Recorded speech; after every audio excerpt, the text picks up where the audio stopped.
share what inspires you to write about Jewish culture and religion? Yeah, so, after you sent me that question, I started thinking about it and realized I could give you an answer that would take us days, Mhm. but I'm trying to give a concise answer. And I'll answer that question in two different ways. One is that in my late teens, early 20s, um, I found myself in a position where I wanted to decide whether or not being Jewish was going to be meaningful to me. I started writing poetry and was kind of known on my campus among a small group of other like aspiring poets, and we were doing readings and stuff like that. And as I was finishing my undergraduate degree, I applied to 4 MFA programs, assuming I would get accepted by at least one of them, if not all of them. And since I felt like I was a little rising star on my small campus as an emerging poet. And when I was rejected by all 4 programs in April, and then I was going to graduate in May, I realized, oh, I don't have anything else to do with the rest of my life now. I have no plan for what I do after I walk away from graduation with my diploma. I didn't go to graduation, by the way, but in any event, um, and I saw a story in what used to be called underground newspapers in Philadelphia. It was called The Different Drummer. And there was a story, the headline of which was Things to Do This Summer. And I thought, well, I should read that story. I'm free this summer. In fact, I'm free the rest of my life. Um, and so I read the story, and one of the things they talked about was volunteering on a kibbutz in Israel, kind of social, communal, agricultural farm living. And I wrote to the address for more information and received a brochure back, 70-page brochure with many different programs, one of which that said on the top of the page, new for college graduates. And I thought, that looks like it's speaking to me. And it was a year-long volunteer program sponsored by what's called the Jewish Agency, loosely modeled on oh my God, all of a sudden, Fulbright and the Peace Corps, loosely modeled on the Peace Corps. And it included 3 months of intensive immersion in Hebrew language study, and then 9 months of volunteer work in a socially and economically challenged town. So I signed up for that, really not knowing what I was getting into, but I thought, well, if I'm going to become a poet, it'd be good for me to really know another language, and I at least knew how to read the Hebrew alphabet. And it would be good for me just as a human being to see if being Jewish is going to mean anything to me. And it'd be good for me also as an emerging poet to live outside the country. And so I went to Israel, and in Israel, I fell in love with almost every aspect of Jewish culture, civilization, religion. I discovered there are many different ways to be Jewish. You can be really totally, strictly secular and completely dismissive of everything that has to do with Judaism as a religion and still have a strong Jewish identity. Or you could be like unbelievably, extremely religious and observant. And I wasn't going to go in either of those directions. And while I was in Israel, I was still writing poems. And one day I went into this old historical cemetery in a town where I was living called Sfat, which is in the northern part of Israel. It's considered one of the 4 holy cities. And it was a Sabbath afternoon. And back then, this was in 76, everything in Israel shut down for the Sabbath. So from late Friday afternoon until Saturday night. And Tzfat was a particularly religious town because that's where all the famous Jewish mystics had lived and had died and are buried there. So I was in the cemetery on a Sabbath afternoon, not knowing Jewish people aren't supposed to go into cemeteries on the Sabbath. Um, and it was like late in the afternoon, and I found the crypt. They're buried kind of above ground in Israel, and I found the crypt where this maybe the most famous of the Kabbalists was buried. And I sat down on it. I didn't know that that was sacrilegious also, but I sat down on it, and I took out my little notebook and my pen from my shirt pocket, and I said, oh, I need to write something while I'm sitting here. And it was quiet and beautiful. It had rained a little bit, and the rain was over, and I could almost see to the west the Mediterranean, and I could see to the east the Sea of Galilee from this hillside mountaintop cemetery. And so I wrote down something that I saw with my eyes. I just started describing it, and suddenly I felt my body dissolve into the ground, and I felt something rise up in me. And then I heard a voice say to me, don't think about what you're going to write, just write down whatever I direct your attention to. And then I felt my head being turned a little bit in another direction. So I described what I saw then. And after I described that, I felt my head being turned in another direction. And I described that. And that went on for a little bit. And then I felt this, whatever it was, I felt it entered me. I know this sounds like really woo-woo or whatever, but whatever it was I felt enter me, I felt it like then transcend above me and speak to me from above. And I just wrote down what it said. And this was sitting on the grave of one of the most famous, influential Jewish mystics of the 16th century, a guy named Isaac Luria. I'd been trying to publish some poems while I was still in college, and other than publishing some in our college literary journal, I hadn't succeeded. And so I sent this poem off, I think with another few poems as well. And it was my first poem that was accepted for publication in another journal.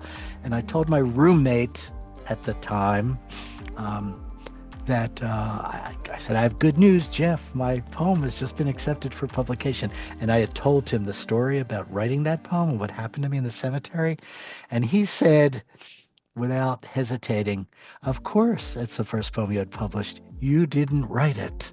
And he wasn't trying to make fun of me or anything like that, but almost he was like acknowledging like the experience you had was real. Is that when I became immersed in writing out of Jewish experience, culture, religion, thought? It was one of the moments. And there were many others, including finding inspiration in the work of Jewish fiction writers and nonfiction writers, and poets, of course, including Israeli poets whose works have been translated into English. But that was the place, and I spent more than 3 years in Israel, but that was the place where I awakened to the beginning of my adult life as a Jewish person who takes being Jewish seriously. And so many things in the Jewish world or civilization or culture or thought or text just spark my imagination. And so that's the place that I've been writing from ever since then. And so, like, what do you hope readers will take away from, like, your poetry collections and the work that you do now? Gosh, first of all, I hope somebody will read a poem or two of mine. I mean, I think a couple of people have read some of my work. So another little anecdote. So after I came back from Israel, and this will get to this question or whatever, I returned to the restaurant where I had worked for a few years before I went to Israel. And before I went to Israel, I was a waiter. And when I came back, and it was 3 and some years later, I needed a job. And so I thought, well, let me just see if they're hiring waiters again. And I went, and they said, well, how would you like to be the assistant manager? And I thought, okay, what does that entail? And, basically it meant for me, as I recall, being in charge at night. So like the, the full manager, he was in charge in the daytime, and we served lunches and stuff like that. And he dealt with all the administrative stuff. And I had to keep everything going at night, coming in like at 4 p.m. and then working till we closed at the end of the night. And I noticed in this restaurant there was a very nice bar that no one ever came to the bar on Sundays. And so I went to the manager, not the manager, I went to the owner of the restaurant. I said, look, his name was Michael. I said, Michael, no one comes into the bar on Sunday nights. If you let me have some poetry readings in the bar, at the very least, I can get 4 or 5 of my friends to come and drink beer for a couple of hours. And so he said, sure, as long as you don't pay them anything, the poets. Okay, I thought, well, I'll have to figure out my way around that. But the second poet I brought was a poet named Stephen Dunn. And I didn't know, he was already pretty well known at the time, but then he went on to become very, very well known. And I really liked him a lot. And after I met him that first time, I had one of his books and I was reading at home. I had moved back into my parents' house, so I was in the bedroom where I had lived through middle school and high school. We called it junior high. And I was reading one of his poems.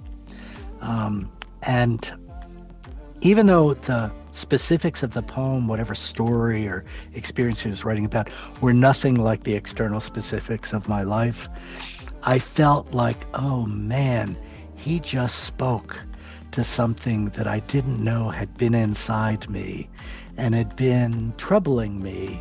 And I feel like seen and heard, and I felt like this pressure that I didn't even realize had been inside me was released. And the truth is, as I think about this, I might have read these poems before I met Steve. I don't remember the order. But I also had this thought like, well, he's never going to know he had this impact on me. I'm just like one little mid-20-year-old guy reading these poems alone in my childhood bedroom. And I felt like I want to do that for somebody. That's what I want to try to do for somebody else, to maybe be lucky enough to write one poem that will help one person feel heard, safer, connected, a little freed of something that had been troubling them, or at least they had a name for something that had been troubling them.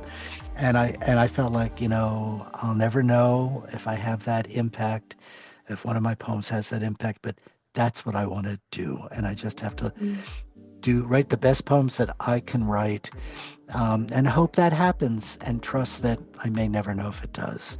So that's one thing that I hope, with great humility, knowing there's so many incredible poets and incredible poems.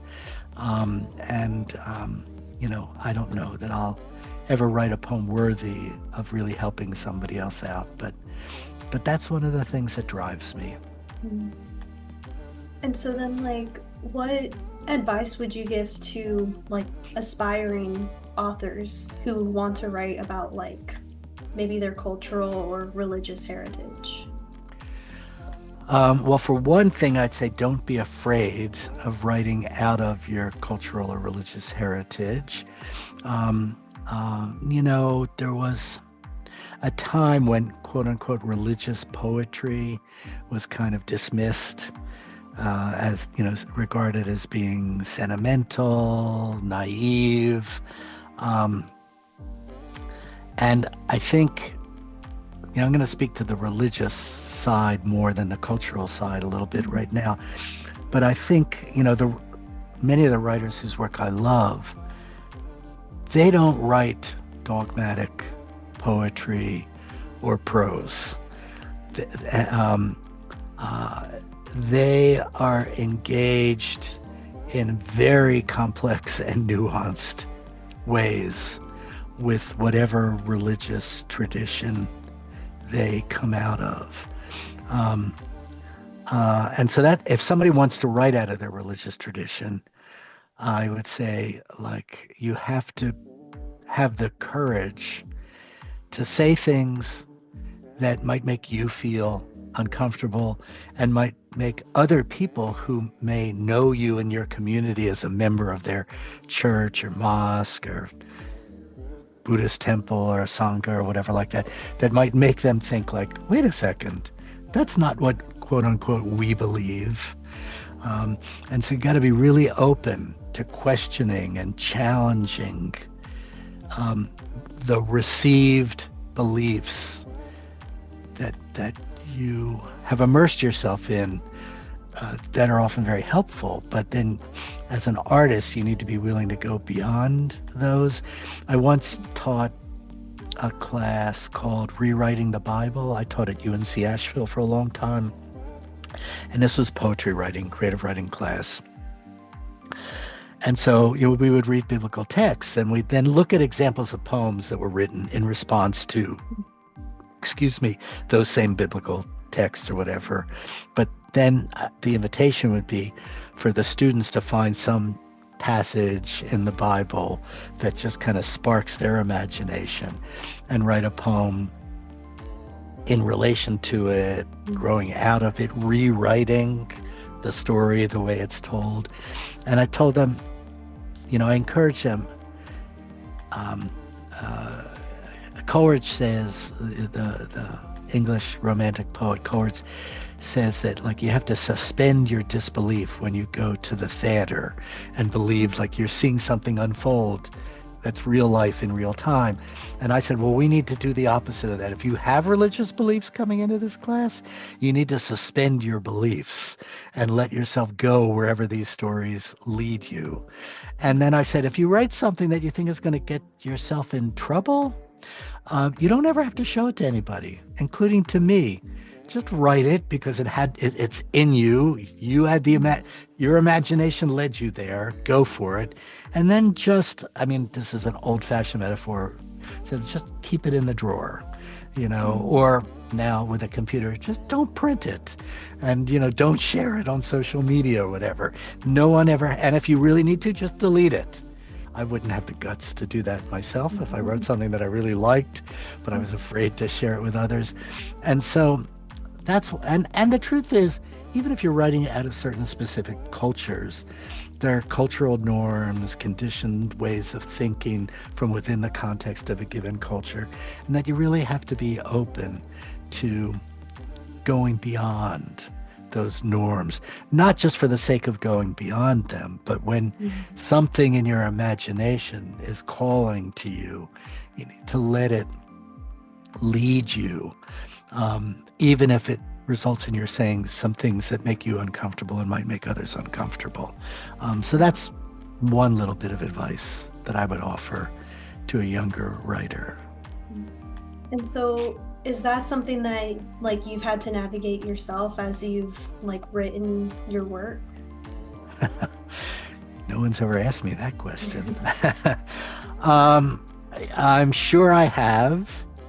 I mean, I've never set out to do it, but I don't think that's what one sets out to do. I mean, I wrote a poem that's in my first book called Tekiah. The book is called Tekiah, Tekiah.